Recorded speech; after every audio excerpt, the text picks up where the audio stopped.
Welcome to Blind Reads, where we read stories that we have not previously read or, in some cases, heard of in an attempt to widen our literary bubble. Today's story is The Masque of the Red Death, authored by Edgar Allan Poe and narrated by myself, Samuel Lawrence. In this story, we follow a group of rich revellers as they dance away their troubles of a great plague that covers the land. Enjoy.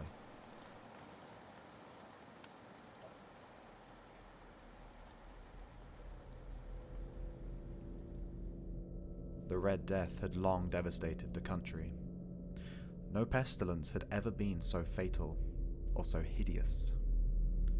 Blood was its avatar and its seal, the redness and the horror of blood. There were sharp pains and sudden dizziness, and then profuse bleeding at the pores with dissolution. The scarlet stains upon the body, and especially upon the face of the victim, were the pest ban which shut him out from the aid and from the sympathy of his fellow men. And the whole seizure, progress and termination of the disease were the incidents of half an hour. But the Prince Prospero was happy and dauntless and sagacious. When his dominions were half depopulated, he summoned to his presence 1,000 hale and light-hearted friends from among the knights and dames of his court, and with these retired to the deep seclusion of one of his castellated abbeys. This was an extensive and magnificent structure, the creation of the prince's own eccentric yet august taste. A strong and lofty wall girdled it in. This wall had gates of iron. The courtiers, having entered, brought furnaces and massy hammers and welded the bolts. They resolved to leave means neither of ingress or egress to the sudden impulses of despair or of frenzy from within. The abbey was amply provisioned. With such precautions, the courtiers might bid defiance to contagion. The external world could take care of itself. In the meantime, it was folly to grieve or to think. The prince had provided all the appliances of pleasure. There were buffoons, there were improvisatori, there were ballet dancers, there were musicians, there was beauty, there was wine. All these and security were within. Without was the Red Death. It was towards the close of the 5th or 6th month of his seclusion, and while the pestilence raged most furiously abroad, that the Prince Prospero entertained his thousands of friends at a masked ball of the most unusual magnificence. It was a voluptuous scene, that masquerade, but first let me tell you of the rooms in which it was held. There were 7, an imperial suite. In many palaces, however, such suites form a long and straight vista, while the folding doors slide back nearly to the walls on either hand, so that the view of the whole extent is scarcely impeded. Here, the case was very different, as might have been expected from the Duke's love of the bizarre. The apartments were so irregularly disposed that the vision embraced but little more than one at a time. There was a sharp turn at every 20 or 30 yards, and at each turn a novel effect. To the right and left, in the middle of each wall, a tall and narrow Gothic window looked out upon a closed corridor which pursued the windings of the suite. These windows were of stained glass whose colour varied in accordance with the prevailing hue of the decorations of the chamber into which it opened. That at the eastern extremity was hung, for example, in blue, and vividly blue were its windows. The second chamber was purple in its ornaments and tapestries, and here the panes were purple. The third was green throughout, and so were the casements. The fourth was furnished and lighted with orange, the fifth with white, the sixth with violet. The seventh apartment was closely shrouded in black velvet tapestries that hung all over the ceiling and down the walls, falling in heavy folds upon a carpet of the same material and hue. But in this chamber only, the colour of the windows failed to correspond with the decorations. The panes here were scarlet, a deep blood colour.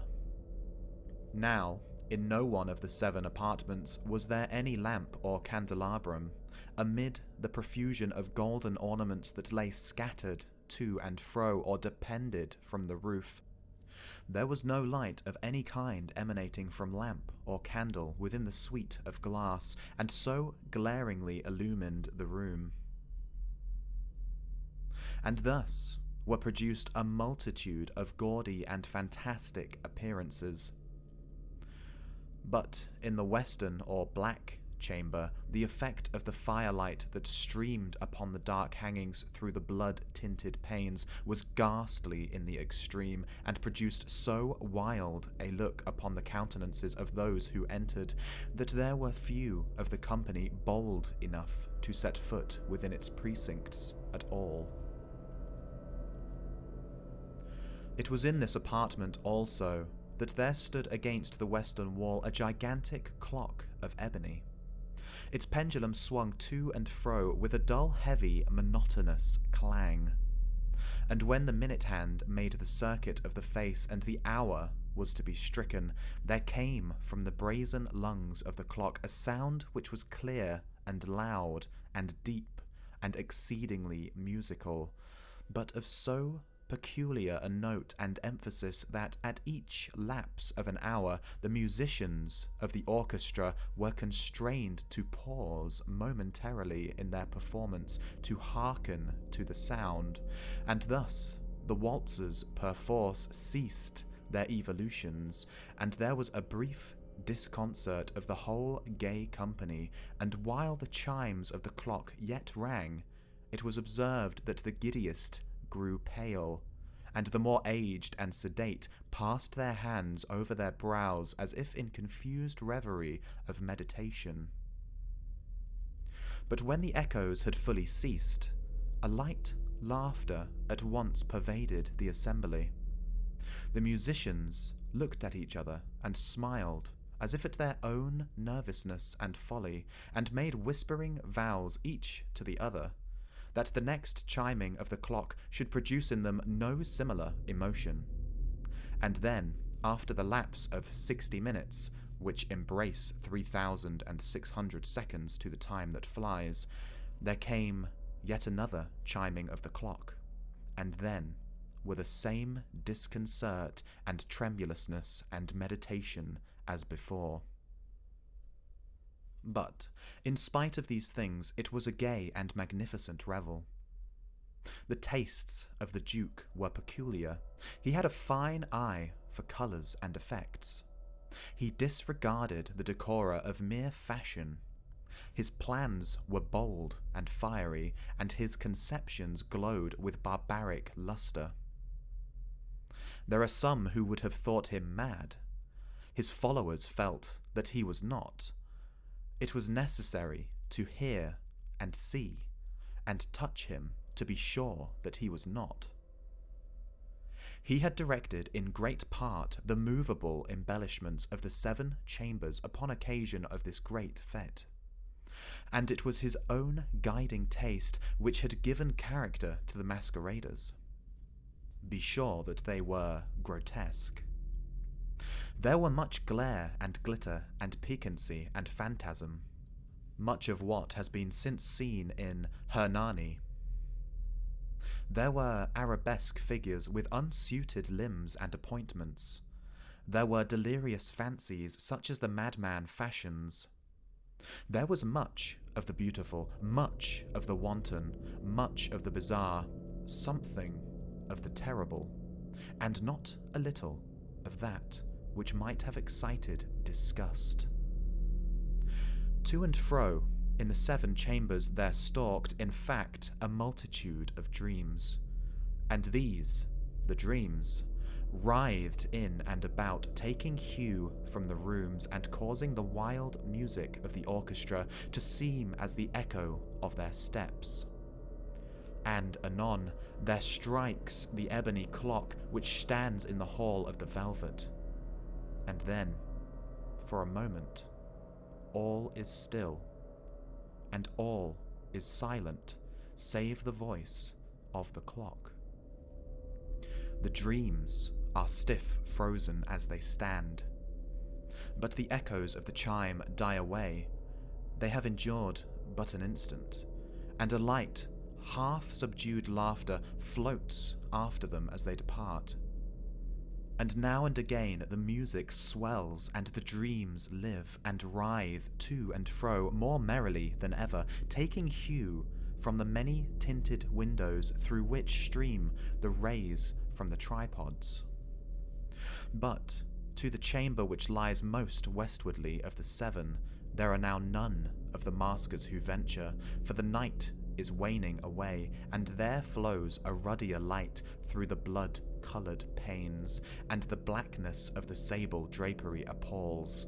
And to him whose foot falls upon the sable carpet, there comes from the near clock of ebony a muffled peal more solemnly emphatic than any which reaches their ears who indulge in more remote gaieties of the other apartments. But these other apartments were densely crowded, and in them beat feverishly the heart of life. And the revel went whirringly on until at length there commenced the sounding of midnight upon the clock.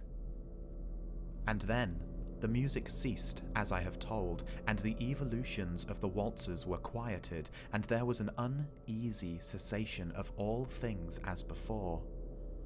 But now there were 12 strokes to be sounded by the bell of the clock, and thus it happened, perhaps, that more of thought crept, with more time, into the meditations of the thoughtful among those who revelled. And thus, too, it happened, perhaps, that before the last echoes of the last chime had utterly sunk into silence, there were many individuals in the crowd who had found leisure to become aware of the presence of a masked figure which had arrested the attention of no single individual before. And the rumour of this new presence having spread itself whisperingly around, there arose at length from the whole company a buzz or murmur expressive of disapprobation and surprise, then, finally, of terror, of horror, and of disgust. In an assembly of phantasms such as I have painted, it may well be supposed that no ordinary appearance could have excited such sensation. In truth, the masquerade license of the night was nearly unlimited, but the figure in question had out-Heroded Herod, and gone beyond the bounds of even the prince's indefinite decorum. There are chords in the hearts of the most reckless which cannot be touched without emotion. Even with the utterly lost, to whom life and death are equally jests, there are matters which no jest can be made. The whole company, indeed, seemed now deeply to feel that in the costume and bearing of the stranger neither wit nor propriety existed.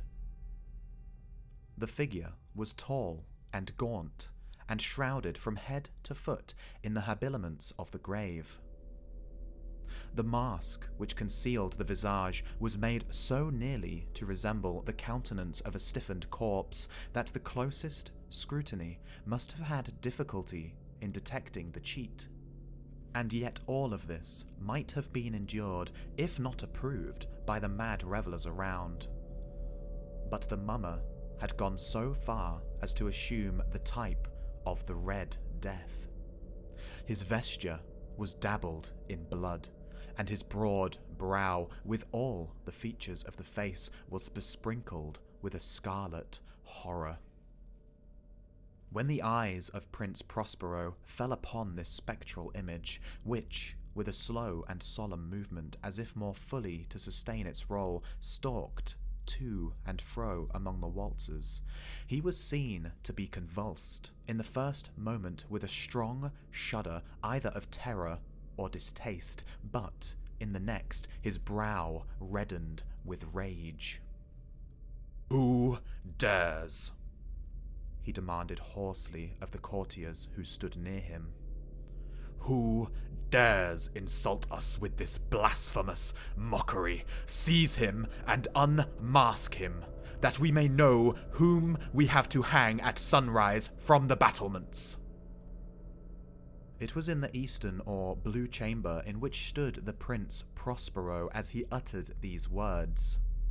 They rang throughout the 7 rooms loudly and clearly, for the prince was a bold and robust man, and the music had become hushed at the waving of his hand. It was in the blue room where stood the prince, with a group of pale courtiers by his side. At first, as he spoke, there was a slight rushing movement of this group in the direction of the intruder, who at the moment was also near at hand, and now, with deliberate and stately step, made closer approach to the speaker. But from a certain nameless awe with which the mad assumptions of the mummer had inspired the whole party, there were found none who put forth hand to seize him, so that, unimpeded, he passed within a yard of the prince's person, and, while the vast assembly, as if with one impulse, shrank from the centres of the rooms to the walls, he made his way uninterruptedly, but with the same solemn and measured step which had distinguished him from the first, through the blue chamber to the purple, through the purple to the green, through the green to the orange, through this again to the white, and even thence to the violet, ere a decided movement had been made to arrest him. It was then, however, that the Prince Prospero, maddening with rage and the shame of his own momentary cowardice, rushed hurriedly through the 6 chambers, while none followed him on account of a deadly terror that had seized upon all. He bore aloft a drawn dagger, and had approached in rapid impetuosity to within 3 or 4 feet of the retreating figure, when the latter, having attained the extremity of the violet apartment, turned suddenly and confronted his pursuer.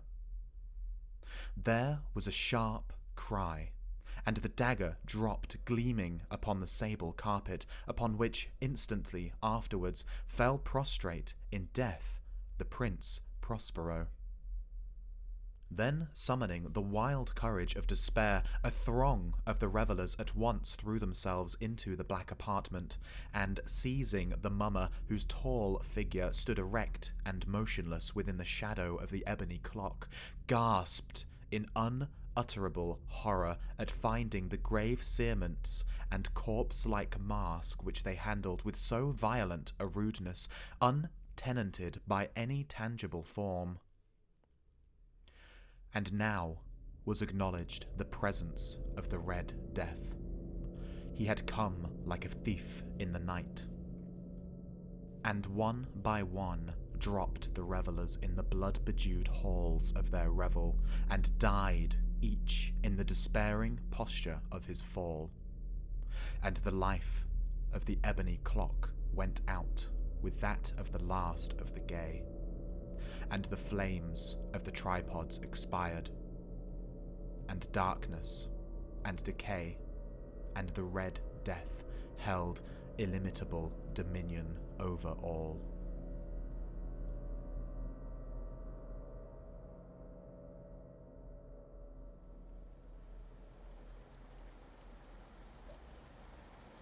Well, there you have it.